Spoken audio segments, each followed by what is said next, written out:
time.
Welcome to the iconic APN table. Wow, I'm officially an anchor. After a year and a half of being an APN, I'm finally anchoring. Congratulations, you've peaked. I've peaked? Yeah, you've peaked. Like, this is the top. As in, like, this is as good as it gets. I mean, it's pretty good. Oh, well, I'm Jeremy. And I'm Paula. And welcome to show 30. Unlike me just now, you definitely won't be disappointed when you go see Advanced Drama's production of Les Miserables. Be sure to go check out this renowned French play over in the Performing Arts Center at 7 p.m. March 14th and 15th, and again on March 16th at 1 or 7 p.m. Je vous verrai là. The last time we reported on Venezuela, the country was cluttered with chaos. But now, two leaders are stepping up to claim the presidency. And Eva's here to tell us why with Venezuela Part 3. On May 23rd of 2018, Nicolas Maduro held a vote to secure his second presidential term, but faced extreme allegations of electoral fraud.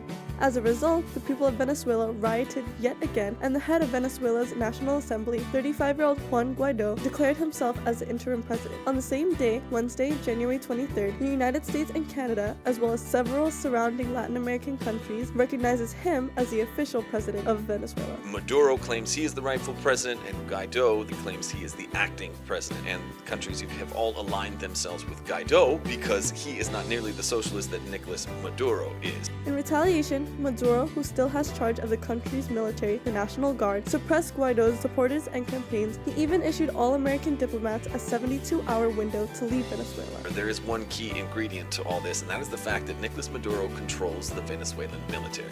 And if you look back throughout history, specifically Latin American history, the man with control of the military will eventually gain control of the entire country. However, U.S. Secretary of State Mike Pompeo says the U.S. doesn't recognize the authority of Maduro and thus is not able to break diplomatic relations with the U.S. As his opposition and the people's hopes of a better country grow stronger, Maduro is being rendered powerless more and more as each day passes. Podamos rehacer todo lo que era la estructura de prosperidad y de tranquilidad y de paz que existía en mi país.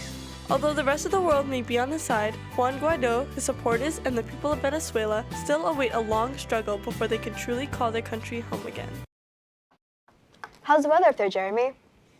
Gee, I don't know, Paula. Are there any good jokes down there? Actually, there are. Your first time anchoring. Let's just go a break. I just see them and then I just think people are flexing. You're cool. Overall, I don't like AirPods because they're kind of annoying. I think AirPods are very useful. People just think it's trendy, but like, it's kind of weird. They're dumb. I mean, just because like they started becoming a trend, they automatically mean you're like rich or something now. They're for people who can't afford wires. Unplug, have a conversation. Hey, how old are you? Like 12? No, I'm a sophomore. Oh, sweet. So you gonna take any APs next year? I don't know, I'm still kind of on the fence about it. Why? Well, I think you should. You know, might be worth a shot. Try something new. I guess. It seems cool. Where can I get more information? Actually, AP course lunch info meetings start February 4th and will take place all the way through the 22nd. Is there a list of specific meeting dates? There is. All meeting dates and locations are available in the student bulletin, or just check out the poster in your classroom. Go check it out so I don't have to read them all. Please. Are you tired of this? Yes.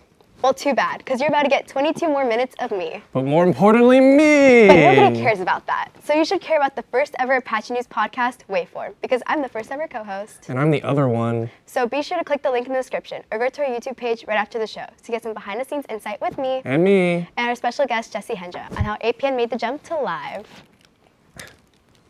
You're pretty good at video games, huh? Yeah, I know, I'm like, great.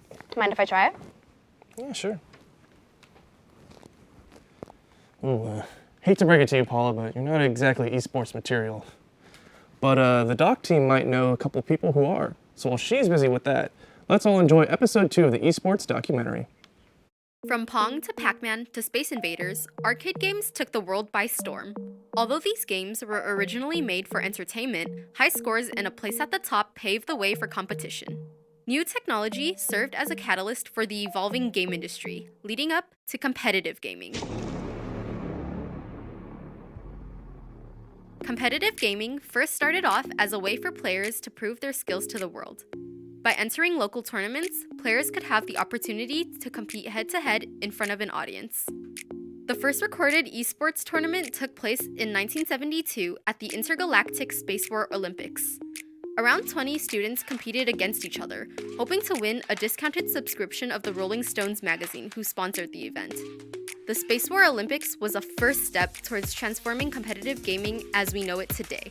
I'm old enough where, I grew up with Atari, Nintendo, Sega, etc., the whole bit, and then we used to play competitive video games with a LAN connection, a local area network, because the internet speed wasn't fast enough. So there was no esports sort of scene to talk about, when I was growing up. The Electronic Sports World Cup and World Cyber Games gave opportunities to players around the world to compete by establishing a platform and encouraging participation in the community. I think competition is very, very good for video games because it gives people something to follow along with. But I think when you are able to create rivalries and storylines and a narrative, I think creates a more exciting and dynamic environment for everyone involved. Both organizations stimulated the growth of competitive gaming, and in the years since, the number of gaming events around the world has grown exponentially. What might have started out as a small way to interact and compete with others has now opened the door to a whole new world. Hey Jeremy, I know the theme for the show is supposed to be first times and everything, but I just can't believe it's already time for some of our team's lost games. Yeah, I know. Seeing all these seasons end, it's reminding me of the first time I ever held a ball. Wait, guys, that's the first time ever no one has ever said sports.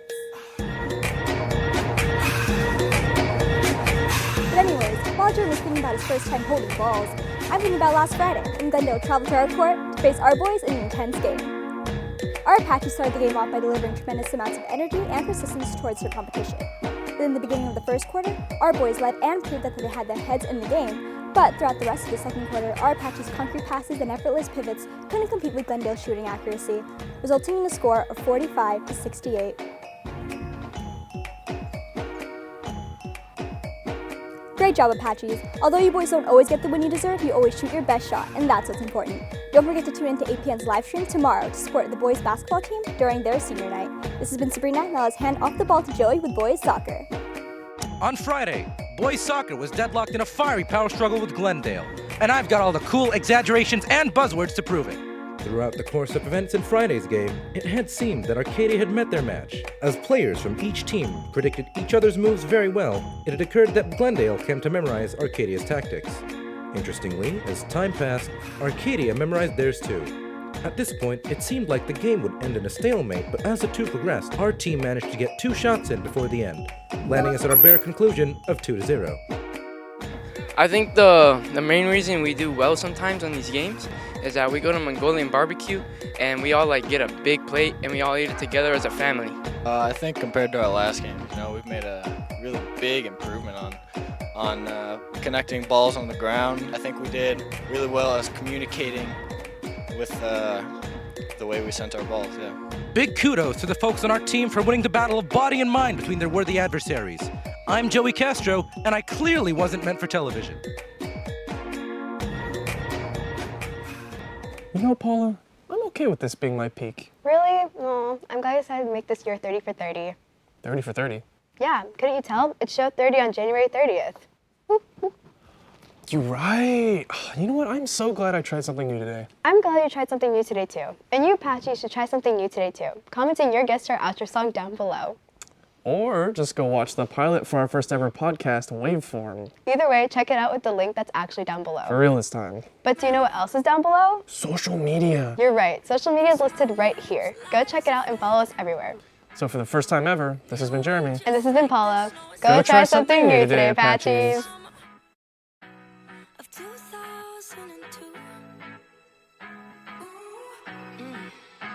We were only 11, but acting like grown-ups, like we are in the present. Drinking from plastic cups, singing